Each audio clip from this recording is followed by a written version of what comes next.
Buenas tardes, vamos a realizar la autoevaluación número 2, el repaso de la miscelánea de preguntas. Mi nombre es Francisco Loaiza Lozano. Pregunta número 1, una pregunta de medicina interna. Pregunta vinculada a la imagen que vamos a mostrar. Mujer de 25 años que presenta una adenopatía palpable, indolora, en región supraclavicular. Refiere que ha tenido periodos febriles, se le practica una biopsia de la adenopatía que se tiñe con hematoxicilina eosina. En el informe anatomopatológico se indica que la lesión muestra un componente de células grandes que expresan CD15, CD30, pero no CD45, sobre un fondo de carácter inflamatorio. Su diagnóstico es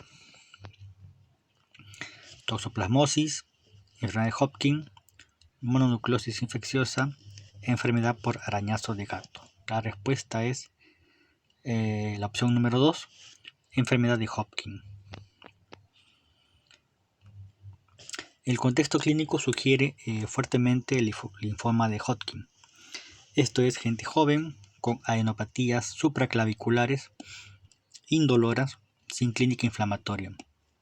El pico febril no lo descarta. La imagen, que es diagnóstica, presenta una celularidad polimorfa con linfocitos, histocitos, eosinófilos, clave diagnóstica, y células de Rich-Steinberg en el centro de la imagen con sus características núcleos en espejo.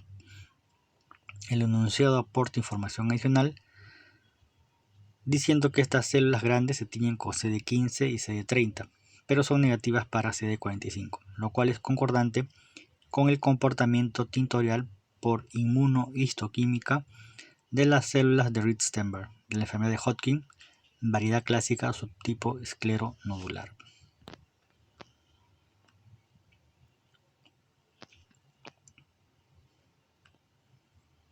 Acá las imágenes del linfoma de Hodgkin. Pregunta número 2. Ante el siguiente EKG y sabiendo que corresponde a un paciente de 78 años con antecedentes de infarto anterior extenso y disfunción ventricular moderada residual, ¿cuál sería su primera sospecha diagnóstica? Taquicardia auricular, taquicardia supraventricular por reentrada intranodal, taquicardia ventricular, flúter auricular atípico. La respuesta, opción 3, taquicardia ventricular. Taquicardia ventricular. Vamos al EKG, un poco de mayor aumento. En el EKG nos presentan una taquicardia regular de QRS ancho. El resto de opciones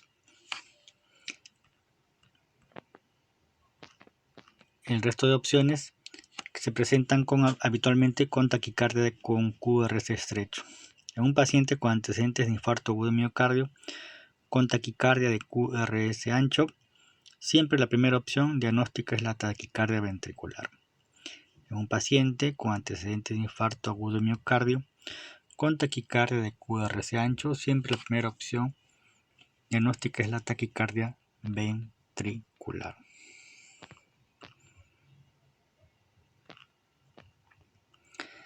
Pregunta número 3. Hombre de 50 años de edad, diabético y con sobrepeso. Acude a urgencias por dolor retroesternal y en la mandíbula, de 3 horas de duración, mientras dormía. Al llegar a urgencias tenía este electrocardiograma. ¿Cuál es el diagnóstico? Infarto anteroseptal agudo, pericarditis aguda, infarto inferior, infarto inferolateral agudo. Respuesta 4. Infarto inferolateral agudo. Vamos acá, 2,3 APF. Se observa elevación del ST en 2,3 y ABF, cara inferior, y además en B5, B6, cara lateral, por lo que es un infarto inferolateral. Acá 2,3 ABF, B5, B6, elevación de ST. Entonces se observa elevación del ST en 2,3 ABF, cara inferior, 2,3 ABF, cara inferior, y en B5, B6, cara lateral.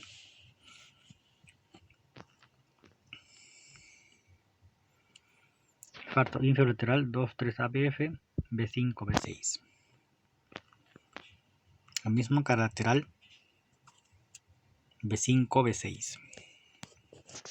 1 ABL.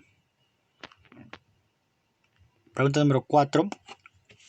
De ginecología, algunos datos importantes, recordar conceptos básicos. Cuando digan prurito vulvar en mujer de 70 años, pensar en sea de vulva. Joven más anovulación más acné más obesa, síndrome de ovario poliquístico. Metrorragia postmenopáusica, sea de endometrio. Metrorragia postmenopáusica, sea de endometrio. Mastodinia premenstrual bilateral más telorrea, mastopatía fibroquística. Mastodinia premenstrual bilateral más telorrea, mastopatía fibroquística. Cervix en fresa, tricomona. Células clave en Gardnerella. Factor más importante de sea de mama, ganglios afectados. Vamos acá. Hacemos referencia a prurito vulvar en mujer de 70 años, sea de vulva. Estadio 1A, menos de 2 centímetros. Estadio 1B, más de 2 centímetros. Estadio 3, cáncer vulvar.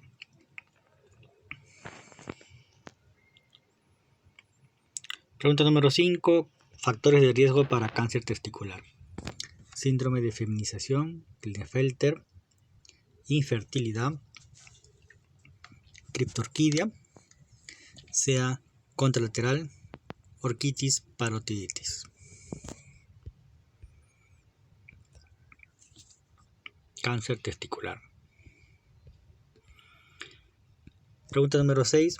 Acá nos dan imágenes para diferenciar la enfermedad de Crohn con la colitis ulcerativa. Vean ahí, colitis ulcerativa típicamente comienza en el recto y se va extendiendo para envolver el colon en su totalidad. Mientras que en la enfermedad de Crohn la afectación es en parches, discontinua, como están viendo en la imagen. Acá, enfermedad de Crohn, alteración discontinua. Pregunta número 7, nos dan datos sobre las reacciones de hipersensibilidad. Tenemos 4 tipos. El tipo 1, componente inmunológico IgE, mecanismos efectores, mastocitos, basófilos y mediadores solubles producidos por estas células. El antígeno, proteínas solubles generalmente de bajo peso molecular. Reciben el nombre de alergenos. La tipo 2, IgG. Tipo 2, IgG, mecanismos efectores complemento y antígenos tisulares o celulares de superficie. El tipo 1, IgE. Tipo 2, citotóxica, IgG.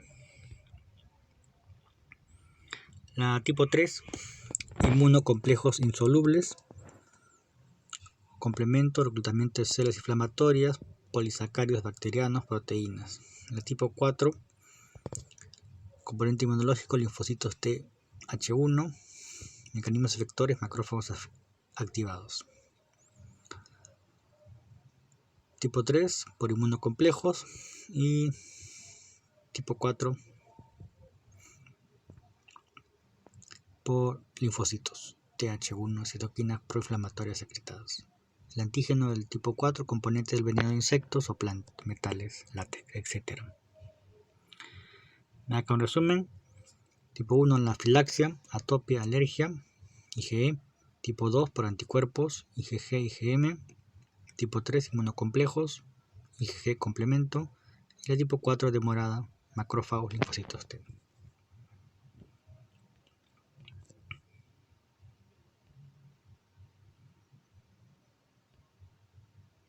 Pregunta número 8 nos sirve para diferenciar exudado versus transudado en un contexto de un derrame pleural. Exudado siempre va a estar valores altos, mayor de 0.5 del suero, mayor de 60 del LDH y va a haber un incremento de la presión oncótica. Puede estar en cáncer, infecciones y es unilateral. Mientras que el trasudado, valores menores de 0,50 con respecto a proteínas, LDH menos 60%, hay una disminución de la presión oncótica y un aumento de la presión hidrostática. Puede estar en atelectasias, síndrome nefrótico, hipoalbuminemia y es bilateral. Pregunta número 9. Nos hablan sobre la regla de Wallace para quemaduras. Vamos a sacar unos datos importantes. Cada brazo siempre es 9%, vean en la imagen, anterior y posterior, cada brazo 9%, recordar, cada brazo 9% y cada pierna 18%. Cada pierna 18%. Finalmente, la pregunta número 10, un poco de neurología, semiología médica.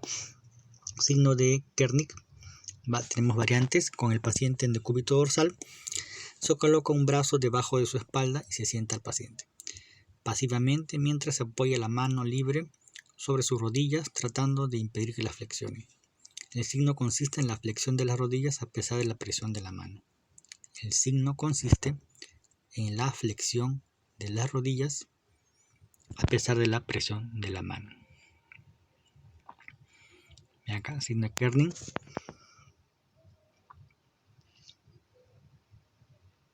La imagen que estamos describiendo.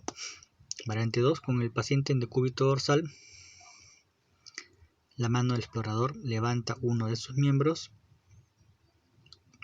inferiores por el talón.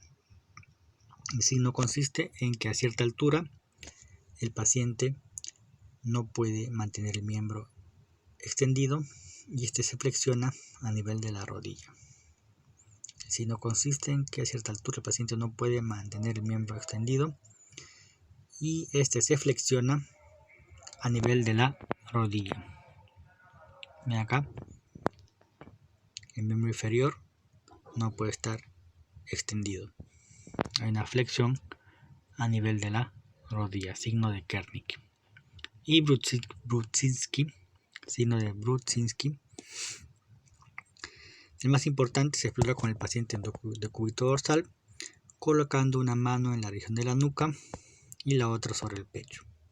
Como ven en la imagen, el signo consiste en la flexión simultánea de las rodillas cuando se flexiona con movimiento decidido la cabeza contra el pecho, mediante la mano colocada en la nuca. Signo de Brudzinski.